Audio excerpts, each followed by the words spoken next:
우리가 복음 하는데 복음이 뭔가요? 복음이 뭔가요? 여러분이 잘 아시고 계시라 생각합니다. 복음이라는 것은 말 그대로 기쁜 소식, 그리고 좋은 소식. 그래서 원어는 뉴 앙겔리온이라고 이렇게 이야기를 하지요. 그래서 복음이라고 하는 것 차원에서 기쁜 소식을 전한 자의 발걸음이 아름답다라고 할 때에 바로 이제 그것이 뭐냐? 기쁜 소식, 좋은 소식을 전하는 자. 그래서 복음은 정말 우리의 이제 입이 귀에 걸리도록 만드는 것이고, 우리의 그 마음이 이제 기뻐 뛰는 그러한 이야기다, 이렇게 이야기할 수 있어요. 자, 그렇다면 전도는 뭔가요? 전도는 뭐죠? 우리가 전도하면은 어떤 사람을 내가 이제 교회로 데리고 와서 등록시키는 것, 함께 신앙생활하는 것, 이렇게 생각을 하는데요. 사실 전도라는 것은 도를 전한다라고 하는 이야기거든요. 도를 전한다고 하는 이 말을 압축해서 전도라고 이렇게 이야기하는데, 그렇다면 도가 뭐냐? 전도할 때 도를 전한다는 것은 알겠는데 그 도가 뭐냐? 도가 뭐냐라고 할 때 이 도가 예수님이 우리를 구원하시기 위해서 이 땅에 오셨다. 이게 도예요. 그러니까 우리가 어렵게 생각하다 보니까 그게 뭐지? 하고 그렇게 이제 생각 속에 헤매는 그런 일들이 있는데, 성경은 우리에게 굉장히 쉽게 단순하게 이야기를 해주고 있어요. 전도라고 하는 것은 도를 전하라고 하는 것인데, 이 도가 뭐냐? 예수께서 이 땅에 오셨다라고 하는 것입니다. 오셨다. 이러한 것들을 이제 묶어서 이제 설명을 좀 해보게 되어지면요, 여러분, 자식이 없어요. 결혼하면 3년 안에 그래도 이제 아들이든 딸이든 하나가 있어야 되는데 10년이 됐는데 15년이 됐는데 20년이 됐는데 자식이 없어요. 이러한 시간이 가면서 이제 의학적으로 기대서 아이를 가져보려고 시술도 하고 그러잖아요. 그런데 그렇게 했음에도 불구하고 계속 실패만 했을 뿐이지 자식을 가질 수가 없어요. 그런데 어느 날 이렇게 하면 10중 8구 아이를 가질 수 있다 해가지고 아이를 갖게 되었습니다. 그때 그 사람이 그 가정에서 갖는 기쁨과 즐거움, 이거 이루 헤아릴 수 있겠습니까? 아브라함 같은 경우는요 100년을 기다렸어요. 100년을. 아들 하나만 하나님께서 주시기를 소원하는 그 마음 때문에 어디까지요? 75세에 그의 고향 갈대아 우르를 떠나서 하란, 그리고 가나안 땅까지 왔어요. 그럼에도 불구하고 하나님이 자식을 주시지 않으니까 하나님 앞에서 뭐라고 이야기합니까? 하나님, 내 집에서 길른 종 엘리에젤이나 나의 자식이 되기를 원합니다. 이렇게 이야기하잖아요. 그랬을 때 하나님께서 다시 한번 하늘의 별과 바닷가의 모래를 연상시키면서 시청각격을 통해서 내가 너의 자녀와 후손들을 이렇게 많게 해주시겠다 약속을 다시 한번 하시잖아요. 그리고 나서 99살 때에 우리 하나님께서 오셔가지고 내년 이맘때에 사라가 아이를 갖게 될 것이다라고 이렇게 이야기할 때에 이거 믿어야 됩니까? 말아야 됩니까? 그러나 중요한 것은 하나님이 그렇게 직접적으로 이제 일자까지 말씀하셨다는 이 사실 앞에서 기쁨과 즐거움을 갖잖아요. 그런데 중요한 것은 그 이후에 사라의 배가 불러왔다는 것입니다. 그런 것을 보면서 하루하루가 이 아브라함과 사라에게서는 어떤 기쁨의 즐거움의 나날이 되겠습니까? 성경을 읽어보니까 이제 사라가 이 이삭을 가슴에 품고 젖을 먹이면서 누가 나에게 자식에게 이 젖꼭지를 물릴 수 있으리요 라고 말을 했겠느냐. 이러한 말을 통해서 그가 얼마나 고대하고 정말 힘들어 했는가라고 하는 것을 우리가 그 말씀 속에서 살펴볼 수 있지 않겠습니까? 바로 이것이 복음이요, 이것이 뭐냐라고 할 때 전도라고 하는 것입니다. 하나님의 도 안에서 이루어지는 역사, 그 역사를 이제 묶어서 아브라함의 이야기에서 우리는 그 의미를 찾을 수가 있지요. 또 여러분, 정말 이 복음과 어떤 도라고 했을 때에 여러분 사형수 있지 않습니까? 사형수가 사형을 당하기 전까지 예수를 믿고 어떻게 살았는가라고 하는 것을 책으로 써낸 것을 이제 읽어본 적이 있습니다. 정말 그 사람들이 그 마음속에 바람이 뭐예요? 그 바람이 사면이잖아요. 정말 사형수에서 무기수로만 바뀌어도 할렐루야지 않습니까? 그런데 정말 죽을 수밖에 없다, 죽는 날이 언제나 손꼽으면서 아침에 이상한 일이 벌어지면 야, 혹시 내가 오늘이 죽는 날이 아니야 두렵고 떨림 속에 있을 때에 갑자기 당신이 사형에서 무기징역으로 형이 바뀌었습니다 라고 할 때에 그 사람이 얼마나 뛰고 기뻐하고 즐거워하겠습니까? 여기서의 도는 뭐죠? 죽지 않는다라고 하는 것, 바로 이것이잖아요. 여러분, 문둥병자 나아만이 계집종 보잘것없는 이스라엘 그 계집종에게 우리나라 가면은 이제 엘리야라는 사람이 있는데 그에게 가서 이제 안수만 받아도 깨끗해질 것이다. 이 말이 바로 복음이잖아요. 나아만 장군이라면 이스라엘과 싸워가지고 승리했던 그러한 장군이잖아요. 아람에서는 이 장군은 굉장히 추앙하는 대장군이잖아요. 근데 그가 문둥병에 걸렸는데 계집 요정의 그 말이 희망이지 않습니까? 이게 복음이잖아요. 그래서 이제 이 이스라엘 땅에 갔는데 요단강에 7번 씻으래요. 그 말은 그에게 있어서 굉장히 감정으로 들릴 수밖에 없는 말인데 참 똑똑한 부관이 믿자야 본전 아닙니까? 한번 해보시죠 해서 씻었는데 6번까지는 아무런 변화가 없는데 7번째 딱 씻자마자 그 문둥병이 발진했던 그 살깔이 하얘지면서 다 아무는 것입니다. 그랬을 때에 그 나아만의 기쁨과 즐거움을 우리가 헤아려 볼 수 있겠습니까? 이러한 것들이 뭐냐라고 할 때 이러한 것이 복음이라는 거예요. 그리고 이러한 것 속에는 분명한 도가 있다라고 하는 그런 이야기가 되거든요. 그런데 왜 우리에게 이런 소식이 필요하냐는 거죠. 왜 우리에게 이런 소식이 필요하냐라고 할 때에 여러분, 오늘날 인류는요, 아담과 하와가 선악과를 따먹음으로 인해서 죄의 수용들에 빠져 있어요. 그래서 모든 사람들이 죽음을 향해서 다른 박질하듯이 지금 달려가고 있거든요.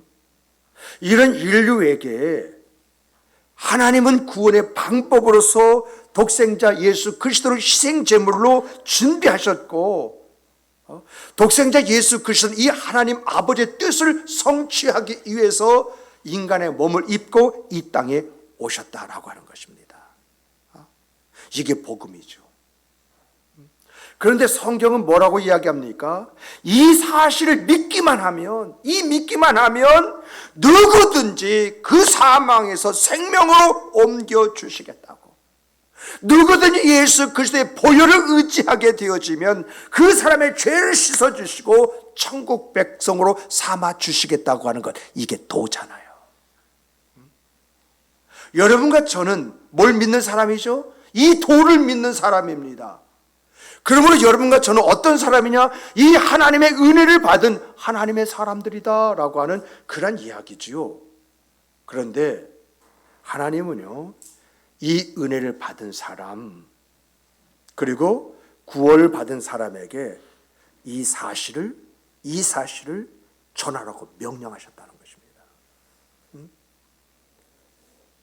하나님께서 구원시키기로 작정된 사람들이 이 땅에 있는데 그 영혼을 구원화시키기 위해서 찾아가라. 이것을 전해라. 예수님께서 이 땅에 오셔서 여러분과 저에게 하셨던 것처럼 너희도 그렇게 해서 그 영혼들을 구원해 내라. 그러므로 여러분과 저는 하나님께 받은 바 은혜대로 우리가 체험해서 알고 있는 대로 만나는 사람들에게 무엇을 이야기하겠습니까? 예수 믿으세요. 예수 믿고 전당 가세요. 아이가 없어가지고 10년, 20년 이렇게 무잔 상태에서 아픔과 고통 속에 살아가는 그런 사람들에게 예수 믿으면 아이가 하나님께서 주실 거예요. 예수 믿으면. 죄 속에 고통받는 그런 사람들이 있거든요. 그런 사람들에게 예수를 믿으면 예수님이 당신에게 평안을 주실 것입니다. 질병 가지고요, 침상에서 눈물을 흘리고 있는 그런 사람들에게 예수를 믿으면 예수님께서 고쳐주실 것입니다. 이렇게 말을 해야 된다는 거예요. 여러분, 천국에 가게 하신 분도 하나님이시고요, 아이를 낳게 하시는 분도 하나님이시고요, 평안을 주시는 분도 하나님이시고요, 또한 질병에서 고침을 주시는 것도 하나님이시, 내가 아니에요. 나는 하나님이 이 일을 하신다고 했으니까 믿고 그 말을 전할 뿐이에요. 그런데 여러분, 그 사람이 이 말을 듣고 믿고 정말 천국 가는 사람이 되었다고 한다면, 예수를 믿고 아이를 가졌다고 한다면, 그 사람의 평안이 주어지고 찾아왔다고 한다면, 그 사람의 그 질병에서 노임을 받았다고 한다면 우리는 어떤 사람이 됩니까? 기쁜 소식을 전한 자의 발걸음이 된다는 거예요. 내가 하는 것이 아니라 하나님께서 하신다는 겁니다. 그러므로 여러분과 저는 믿음을 가지고 가서 증거하면 일하시고 역사하시면 하나님이시다. 이것이 성경의 이야기거든요. 이것이 성경의 이야기만 인 것이 아니라 모든 믿음의 선진들이 그들의 그 생과 삶 속에서 경험하고 간증했던 그러한 내용들이잖아요. 그런데 우리는 그렇게 하고 있나요? 하지 않고 있나요? 정말 이 자리에는 우리 성도 한 사람 한 사람 다 이렇게 해야 돼. 맞아. 그런데 알고 있는데 내 입에서 말이 안 나와.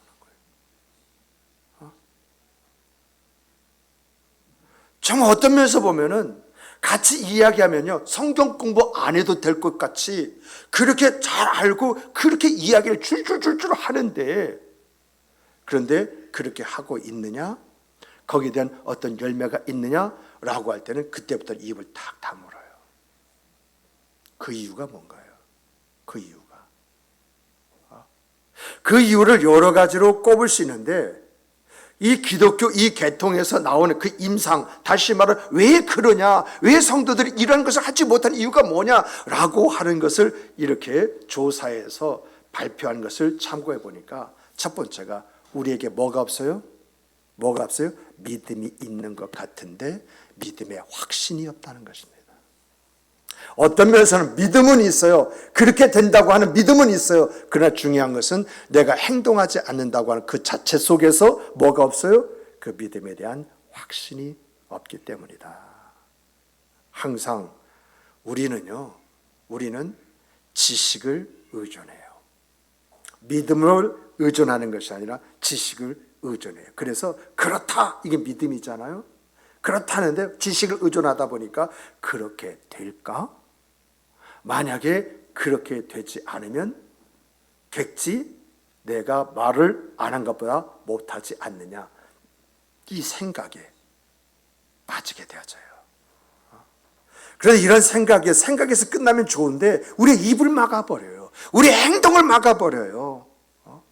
근데 여러분 믿음을 의존하게 되어지면 없는 말도 믿음으로 말을 하게 되어져 있고, 이 말을 할 때 하나님이 책임져 주신 역사가 따라오는 줄 믿으시기 바랍니다. 정말요, 믿음이요 말을 만들고요, 믿음이요 역사를 일으키고요, 믿음이 구원을 이루는 것을 보게 되어집니다. 참 신기합니다.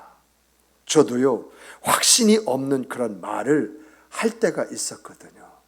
근데 중요한 것은 하나님께서 그렇게 해 주신다라고 하는 말씀이 있으니까 그 말씀 믿고 그 말을 했는데, 그것이 그대로 역사로 이어지고 나타나고, 그래서 서로를 행복하게 만들었던 그런 일들이 있었던 것을 보게 됩니다. 두 번째로 보면은 왜 우리가 그렇게 해야 되는지 알고 있음에도 불구하고 그렇게 하지 못하느냐라고 할 때, 여러분 믿음보다는 체면을 중시하기 때문에 그래요. 체면. 이러한 것은 유교 문화권이기 때문에 자연스럽게 우리 안에 있는 거예요. 우리 안에요 아닌 것 같지만은요 체면을 굉장히 중시합니다. 그런데 중요한 것은요, 이런 체면이 하나님의 복음을 경시하게 만든다는 것입니다. 뭔가 복음적으로 말하고 사는 그런 사람들 보면 들뜨러진 사람처럼 보여요. 또 믿음으로 말을 하게 되면은 무식하게 교양 없이 말하는 사람처럼 이렇게 비추어져요. 그러다 보니까 스스로가 이 말을 함에 있어서 많은 생각 속에서 결국 입으로 꿀꺽하고 삼키는 거 아니겠어요? 근데 여러분, 우리가 알아야 할 것은요, 이런 사람에 대해서는 성경에서 분명하게 써놨습니다. 써놨다는 것은 그대로 하시겠다고 하는 거 아니겠어요? 뭐라고 써놨습니까? 주님도 심판일에 나도 너를 모른다. 나도 너를 모른다. 이게 무슨 말이죠? 기껏 신앙생활을 이제 평생 동안 해왔는데 주님 앞에 섰을 때 나도 너 몰라. 그리고 아버지께 나에 대한 이야기를 해 주셔야 되는데 침묵으로 일관한다고 생각할 때에, 하나님은 누구 말을 들으십니까? 우리 주 예수 그리스도의 말을 듣는데 그분이 아무 말씀 안 하실 때에 하나님 아버지는 나를 어떻게 보시겠느냐라고 하는 것이 있죠. 그러나 여러분과 제가요 믿음을 중시하게 되어지면 체면이라고 하는 거, 이 체념이라는 것이 뭐죠? 허우적 껍데기이다. 아무것도 아니다. 이런 체면이 나를 죽이는 것이다. 이런 체면이 복을 가로막고 하나님의 은혜를 받지 못하게 만드는 이제 요소가 되어진다. 결국 이 체면이라는 것은 나를 파멸로 이끄는 것이다. 이것을 알게 되어진다는 거죠. 근데 문제는요, 이걸 언제 아느냐? 다 지나가고 난 다음에 안다는 거죠. 이게 우리의 문제지 않습니까? 셋째로 보면은 생각에 속기 때문이라고 이렇게 말해요. 생각에 속기 말이에요. 처음에는 믿음의 확신이 없어서 그렇고, 두 번째는 뭐죠? 체면을 중시하기 때문에 그렇고, 세 번째는 뭐죠? 생각에 속기 때문이라고 말해요. 여러분, 생각이 난다 이런 말 하지 않습니까? 생각났어. 그래 맞아. 근데 이 생각이 났다는 말은요, 생각이 내 안에 들어온다는 이야기예요. 생각이. 그런데 이런 생각이 들어올 때에 이 생각을 누가 넣어주느냐, 이게 굉장히 중요한 것이거든요. 여러분, 아담과 하와 속에 저 선악과를 따먹으면 하나님같이 된대라고 하는 그런 말이, 그 생각이 딱 주어지니까 서슴지 않고 따서 먹고 남편에게도 주었다라고 이렇게 이야기하잖아요. 이렇게요, 잘못된 생각은 나를 넘어뜨려요. 나를 축복된 길에서 이탈하게 만들어버려요. 그러므로 여러분과 저는요, 생각도 구분해야 되고 이 생각에 속으면 안 돼요. 그냥 하나님의 말씀이면 아멘 했으면 그대로 그냥 믿는 것입니다. 내 환경이 어떻고 내 상황이 어떻고 내 처지가 어떻고 중요한 거 아니에요. 이것을 하나님께 바꾸시기로 작정하시면 어느 순간에 바꿀 수도 있다라고 하는 이 믿음의 심지, 이 믿음의 심지를 가지고 바라보고 믿음으로 나갈 때 내 믿음대로 될지어다. 그 주님의 그 음성이 어떤 의미인지 우리가 생과 그 삶 속에서 체험하게 되어진다는 거예요. 여러분, 다니엘의 새 친구 한번 생각해 보세요. 포로를 끌 때 많은 사람이 죽었지 않습니까? 그런데 정말 우연치 않게 하나님의 섭리 속에서 이제 바벨론 왕국에서 있게, 그 훈련 받으면서 있게 되었잖아요. 그때 이제 다니엘의 새 친구에게 우상에게 절하지 않았던 것 때문에 죽을 그런 상황 속에 있잖아요. 그래서 이 인재인지라 느부갓네살의 기회를 주지 않습니까? 지금이라도 저라면 내가 용서해 주겠다. 그런데 왕이시여, 왕이 용서해 주고 용서해 주시고 주지 않고 이게 중요한 것이 아닙니다. 하나님은 왕이 우리를 저 풀무 속에 집어 던진다 할지라도 살려주실 것입니다. 그러면서 하는 말이 뭡니까? 그리 아니하실지라도 우리는 저 우상에게 절을 할 수가 없습니다. 이게 믿음의 심지입니다. 이러한 믿음을 가진 사람이 하나님이 역사하시더라고 하는 것을 성경이 보여주지 않습니까? 그런데 감정이 불릴 듯 일어나는 느부갓네살 7배나 그 풀무를 뜨겁게 해라. 그래서 이 다니엘의 세 친구를 데리고 갔던 그 사람들이 그 자리에서 타서 죽는, 그 10개 죽어버리는 그런 일들이 있음에도 불구하고 다니엘의 세 친구 불 가운데로 걸어다녔지 않습니까? 그래 깜짝 놀라서 나와라 끌어내라 했는데 머리카락 하나 탄 것이 없고 불레 하나가 나지 않았다라고 하는 그런 이야기가 있잖아요. 이렇게 내 생각에 속지 아니하고요, 하나님의 말씀 앞에서 믿음을 가지고 나아갈 때에 하나님은 그 믿음을 달아보시고 그 믿음 안에서 하나님의 약속하신 그것을 주시는데 믿음의 정도에 따라 큰 것, 중간 것, 작은 것 이렇게 나누어 주시지 않겠는가. 그래서 성경은 큰 믿음을 가져라, 큰 믿음을 가져라 이렇게 이야기하는 것이거든요. 그런데 여러분, 이것보다 더 큰 문제가 뭔가요? 정말 우리가 해야 할 줄 알고 있는데 하지 못하는 그 이유가 믿음의 확신이 없기 때문에, 체면을 중시하기 때문에, 생각에 속기 때문에 그렇다고 이야기하지 않습니까? 근데 이것보다 더 큰 문제가 있다는 거예요. 더 큰 문제. 정말 여러분들 지금까지 말씀드린 거 있지 않습니까? 믿음의 확신이 없기 때문에, 그리고 체면을 중시하기 때문에, 그리고 생각에 속기 때문에 이거요 다 알고 있어요. 다 알고 있는 내용이에요. 새로운 것이 아닙니다. 그런데 알고 있지만 화답하지 못한다는 게 더 큰 문제잖아요. 안 그런가요?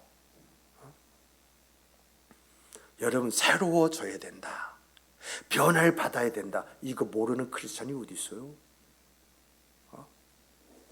그런데 이렇게 새로워져야 된다, 변화돼야 된다 이렇게 말을 하고 있음에도 불구하고 그렇게 사는 사람이 몇이나 있느냐? 몇이나 있느냐? 여러분, 저는 이런 것을 바라보면서요 가끔 이런 생각을 해요. 야, 이 시대 우리 크리스찬 꼭 히스기야 그 시대에 똑같다. 정말 이 아수르 사내립이 쳐들어와 가지고 모든 걸 다 수탈하면서도 뭐예요? 이 예루살렘을 정복해서 모든 백성 끌어다가 종로 부려먹어라, 그리고 저 히스기야 죽여라, 이렇게 명령을 내리잖아요. 이런 사실을 알고 히스기야가 하나님밖에 없구나, 그래서 하나님을 의지하러 가면서 그 성전에 들어가면서 그 신하들에게, 야, 지금 이제 이사야 그 선지자에게 가가지고 이렇게 말해라. 여인네가 임신해서 산딸이 다 됐는데 아이를 낳아야 되는데 낳을 수 있는 힘이 없다. 이렇게만 이야기해라. 여기서 말하는 임신한 여인, 해산딸이 찬 그 여인, 그 뱃속에 있는 것이 뭐죠? 해결을 해야 되는, 해결할 수 없는 이 사내립의 공격이잖아요. 이것을 해결해야 줄 아는데 그는 해결할 수 있는 힘과 능력이 나에게는 없다. 그러므로 해산을 해야 되는 해산할 힘이 나에게는 없다. 이것을 이사야 선지자에게 이야기해라 라고 이야기하잖아요. 정말 이러한 것과 같이 우리는 우리의 현실을 딛고 우리의 문제를 딛고 일어서야 되는데 이것을 일어설 수 있는 힘이 우리에게 없다는 거 아니겠어요? 그러므로 이러한 현실 속에 살아가는, 이런 신앙 속에 살아가는 여러분과 제가 어떻게 해야 할 것이냐, 이것이 우리의 과제잖아요. 어떻게 해야만이 주시는 이 말씀 속에서 내가 이런 생각과 삶을 살아갈 수 있을 것인가, 어떻게 해야만이. 여러분, 이런 문제를 해결하기 전에요, 여러분과 제가 가지고 있는 근본적 문제가 뭐냐, 근본적 문제를 먼저 파악을 해야 돼요. 여러분, 우리는요, 예수는 알아도 예수를 만나지 못한 사람이 대부분이에요. 예수는 들어서 알고 배워서 알고 함께 하신다고 하는 것을 믿고는 있지만은 예수님에 대한 체험이 없어요. 우리는 예수님 당시에 수많은 군중들이 예수님을 따라다녔던 것처럼 따라다니고 있을 뿐이에요. 가르침을 듣고 그리고 기적을 바라며 은혜를 이제 얻기를 원하지만 내 안에 뜨거움이라는 게 없어요. 예수님은 구세주이시오, 예수님은 왕이시오, 예수님은 하나님이시라는 진정성이 내 안에요, 내 안에 결여되어 있다는 거예요. 여러분 생각해 보세요. 다른 사람에 대한 은혜에 대한 체험의 이야기만 있지 내 이야기가 없잖아. 그렇잖아요. 사람들하고 같이 이야기하다 보면 내가 주 안에서 이런 체험하고 이런 은혜를 얻고 내가 오늘의 그 생과 삶 속에서 정말 주님을 찬양하고 영광 돌리고 이러한 이야기는 많이 듣는데 여러분 내놓을 게 뭐가 있어요? 있어요? 없어요? 하나님에 대해서 체험한 것 한번 내놔봐. 하나님 받은 은혜 한번 내놔봐. 하나님 받은 복을 한번 내놔봐.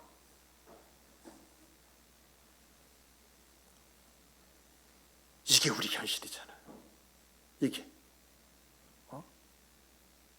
그러면 우리가 왜 그런가? 그 이유가 뭔가? 그 원인을 찾아야 되잖아요. 그 원인이 뭔가요? 여러분, 그건 다른 데 있는 것이 아닙니다. 내가 소경이요, 내가 귀머거리요, 내가 벙어리요, 내가 문둥저요, 내가 12회 혈우증을 앓고 있는 여인이라고 하는 것을 모르기 때문에 그렇습니다. 여러분, 봐도 보입니까? 들어도 들립니까? 가슴을 열어도 품어집니까? 여러분이 가지고 있는 문제, 여러분이 하나라도 제대로 해결해보는 그러한 체험, 그 은혜가 있습니까? 계시록 3장에 기록되어 있는 것처럼 공고하고 가련하고 가난하고 헐벗고 있다고 하는 그 사실을 보지 못하고 있기 때문에 지금 현재 나 살만해, 뭐 아쉬운 게 뭐가 있어? 별로 없어, 이렇게 살아가고 있기 때문에 진정 내가 내 자신을 보지 못한다는 겁니다. 내 자신에 대한 진정한 필요가 무엇인지 이것을 생각하지 못하고 하루하루를 그냥 그렇게 살아간다는 것입니다. 그러므로 우리는요, 이러한 사실 앞에서 다음 같은 질문을 좀 던져야 됩니다. 나는, 우리 함께 따라서 해보십시다. 나는 영안과 심안과 지안과 유관이 열려 있는가? 그럼 볼 것을 보겠죠. 또 따라서 해보십시다. 나는 내 귀에 하나님의 말씀이 들리고 있는가? 한 번 더 따라서 해보십시다. 내 입은 얼마나 복음을 전하고 있는가. 정말요, 여러분과 제가 이러한 것을 이제 질문하면서 정말 내가 누구냐? 소경이요, 기머거리요, 벙어리요, 문둥병자요, 12의 혈루증을 가지고 있는 여인이라고 하는 것을 봤을 때에 여러분과 내 입에서 나오는 나사렛 예수여 나를 공의히 여겨주시옵소서, 이 외침이 아니겠습니까? 내가 나를 아는 곳에서 내 필요가 무엇인지 내가 깨닫고 아는 그런 상황 속에서 나에게 도움을 주실 수 있는 우리 주 예수 그리스도밖에 없을 때 나사렛 예수여 나를 긍휼히 여겨 주시옵소서, 이 외마디 외침이 여러분과 제 입술 속에 나올 때 여러분과 저는 어디에 달려가겠습니까? 어디에 달려가겠습니까? 주님 앞에 달려가서 무릎을 꿇고 꿇을 수밖에 없습니다. 자연히 그렇지 않습니까? 내가 나를 알고 내가 어떻게 이것을 해결할 수 있는가, 이것을 깨달을 때에 예수밖에 없지 않습니까? 그러면 예수께 달려가서 어떻게 합니까? 무릎을 꿇고 천부여 의지 없어서 손들고 나옵니다. 근데 여러분, 이런 것을 보면서도 또 한 가지 더 보는 것은 뭐냐면, 그럼 무조건 기도하면 되느냐라고 할 때 여러분 그것은 아닌 것 같더라고요. 정말 여러분과 제가 주님을 진정으로 체험하기 원한다고 한다면 뭔가 내 기도가 응답되어지고 그 기도 속에서 일하시고 역사하신 하나님이 체험되어야만이 만나는 것 아니겠습니까? 저는요, 우리 권사님들이 권사식을 할 때에 계속 반복적으로 물어본 것이 어떤 권사가 되기를 원합니까? 왜요? 대한민국에는 권사가 넘쳐요. 그런 권사 중에 한 권사가 되는 것보다는 내가 왜 권사가 되든지 그 목적의식이 분명하고 그 안에서 어떤 권사가 되어야 할 것인가 라고 하는 것을 이제 질문하면서 고백을 하면서 결국 권사가 되었습니다마는 중요한 것은요, 이것이 서원의 성격이 있거든요. 그럼 하나님, 내가 이런 권사가 되기를 원해서 이 권사가 되어졌는데 나에게 있어서 이런 부분이 부족합니다. 나에게 있어서 이런 적이 필요합니다. 나에게 있어서 하나님의 이런 역사가 있어야 되겠습니다. 간절히 기도하고 나갈 때에 환경이 어떻고 상황이 어떻고 처지가 어떻고 이것이 중요한 것이 아니라 나에게서 내가 하나님 앞에 고백했던 그 고백이 너무도 중요하기에 이런 권사가 되어야 됩니다. 이렇게 이것을 붙잡고 늘어질 때, 씨름할 때 하나님께서 어떻게 역사하시겠습니까? 야곱도 풀지 못하는 그 문제를 야복강가 거기서 주님과 씨름을 할 때에 역사가 일어났습니다. 분명한 목적의식을 가지고 그 목적을 위해서 주님하고 구하고 나갈 때 일하시고 역사하시는 그 하나님이 나의 삶을 나를 만져주시고 내 생의 그 삶 속에서 역사하시고 내 안에서 나를 일으켜 주실 때 할렐루야, 할렐루야. 그 할렐루야는 체험을 바탕으로 해서 입에서 나오는 고백이 되어지는 것입니다. 그러므로 사랑하는 성도 여러분, 정말 주 예수 안에서 우리가 분명한 목적을 위해서 기도하되 믿는 사람들은 전도를 위해서 기도해야 됩니다. 도를 전할 수 있는 내가 되게 해주시옵소서. 근데 중요한 것은요, 나는 전도를 위해서 기도했는데 그 전도를 하게 하시는 분이 누굽니까? 결국은 전도하시는 분이 누구냐라고 할 때 하나님이시다. 이것밖에는 우리가 이야기할 수 없지 않습니까? 나는 기도했을 뿐인데 하나님이 나를 통해서 역사하시고 그 일을 행하셨다. 이것이 여러분과 저의 고백이 되어야 되지 않겠습니까? 그러므로 먼저 기도로 하나님을 돕는 여러분이 되시기를 주님의 이름으로 축복합니다. 내가 권사가 되는 것도 그 주의 일이지 않습니까? 그런 일을 이제 하나님께서 하실 수 있도록 정말 기도하시는 여러분, 하나님께서 나를 통해서 일하시고 역사하실 수 있도록 기도하는 여러분이 되시기를 바랍니다. 정말 여러분과 저는 하나님의 살아계심이 우리들에게 어떻게 나타나고 일하심에 대한 결과가 무엇이고 역사심이 우리에게는 어떤 의미가 있는지 체험하는 체험적 신앙인이 되시는 여러분과 제가 되시기를 주님의 이름으로 축복합니다. 축복합니다. 축복합니다. 기도하시겠습니다. 귀하신